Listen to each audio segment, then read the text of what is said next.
etken Türkiye'deki bütün Dünya Kırım Tatar Derneği ve onun başkanı Mustafa Sarıkamış ağamız, ben Mufti Bey adından, dini idaremiz adından, medresemiz adından, sizlerin adınızdan, talebeleriniz adından Kırım Tatarları, bütün Dünya Kırım Tatarları Derneği Başkanı'na, derneğe teşekkürlerimizi bildiririz.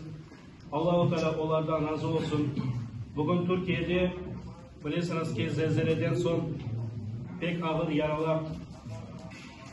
Onlar özleri muhtaç olanı anda yaşanan bizim vatandaşlarımız bizlerini, medresemizni, sizlerini unutmayıp seferber oldular ve bugün bu konuda olsa vatandaşlarımızla beraber bir sofrada lokmamızı paylaşayız diye niyet etkenler. Allah onlardan razı olsun.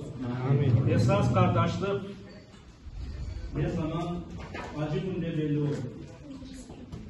Sağ olsun Türkiye'deki yaşanan bizim vatandaşlarımız, Türk halkı, bütün Müslümanlar bizlerge bu kadar yıldan beri kol tutuyorlar. Bana bu medrese kuruldu. Talebeler okuyla, bedava okuyla. Bu medrese milletimizin kalbidir. Bu yerde Noman Çelebi Cihanlar, İsmail Gasparallar, Bekir Çobanzadeler gibi şahsiyetler yetişir.